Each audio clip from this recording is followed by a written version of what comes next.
Bashar al-Assad's dictatorship has ended, and so might have his life. According to rumors, he was on board a plane that crashed close to Homs. That's at least what the rumors are saying. We'll look into this as well as into everything that has happened in the last hours of the regime and since then in this situation report about Syria.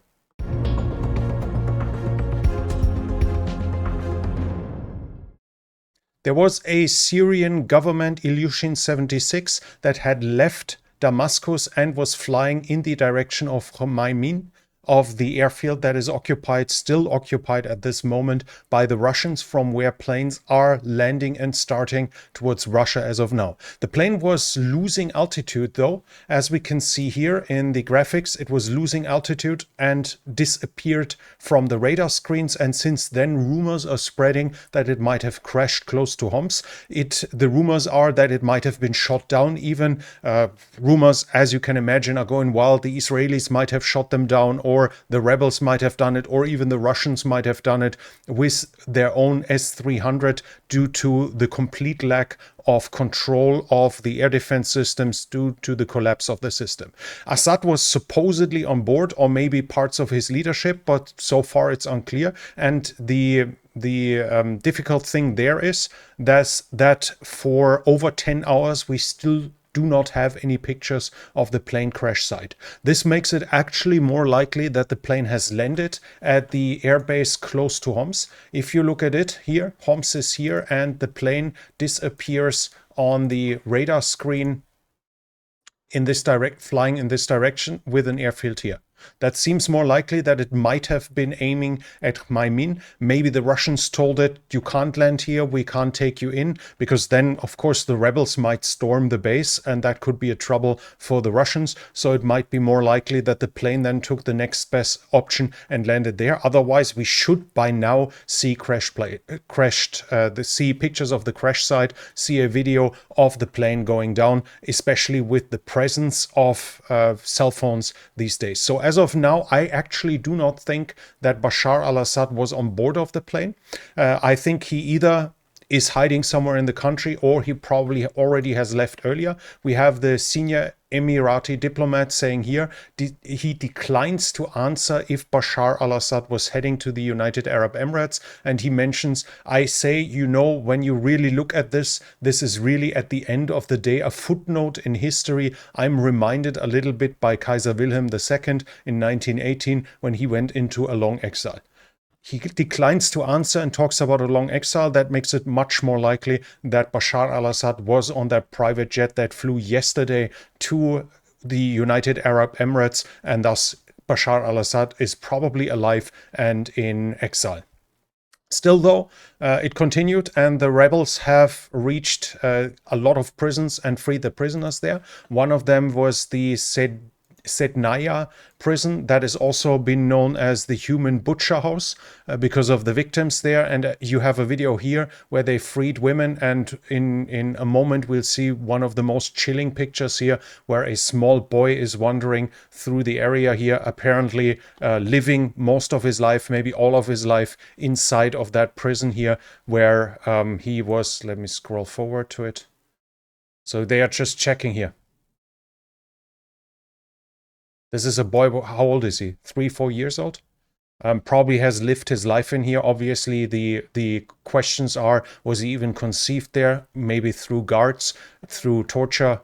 As you can imagine how this could happen in this regard. This is one of the most chilling pictures. There are far more chilling videos as of now, but obviously I can't show them on YouTube.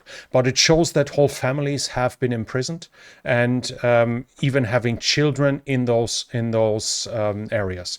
Then the big question was, what is going to happen to Latakia, where the Alawites are at home, and they didn't fight. They decided not to fight, but they were toppling Assad statues and were greeting the rebels when they came. They were cheering them, and as of now, the rebels have occupied all of Latakia and have reached the Khmeimim airbase. So far, the Russians are saying they have not entered it, but they are definitely in the area as of now, but it's unclear how it's going to continue from there. The Iranian embassy was also was entered by by protesters in the capital of Damascus. They were trashing places there. They were taking down pictures of, for instance, Qasem Soleimani and of the Iranian president, showing their disdain towards the Iranian support to the government. Also in Damascus, massive looting took place, including government buildings, including Shia mosques, including in Shia areas. But this has to be said that it happened before HTS entered the capital. They were still coming from the north. So the looting was done by the rebels that were mobilizing in the south and entered the capital from the south. HTS since then has issued a curfew. It's starting at 4 p.m. in the evening and is going until the morning of next day, likely to stop the looting, especially as the HTS leader has publicly demanded that government property has to be left alone, no shooting in the air, no entering government property, to allow for a consolidated switch over with the government to allow for a change in government under order. Israel, on the other hand, is acting as of now. Israeli air attacks are reported all over the country. According to the reports, they're trying to take out the last depots of potential chemical weapons of the Syrian Arab army to make sure that the rebels, that HTS and other groups do not gain access to it.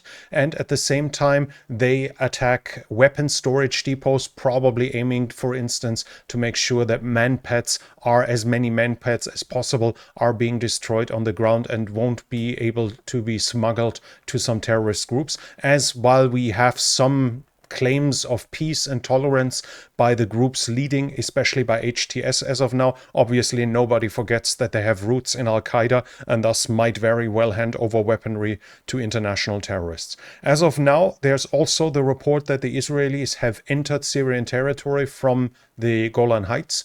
They have captured Mount Hermon, which is a strategic mountain at the crossroads of Israel, Syria and Lebanon. They have occupied it and thus have taken the strategic high ground, according to reports, without resistance. So in this context, they were not engaged and thus didn't have to fire at the new victors in the civil war, or in the first phase of the Syrian civil war.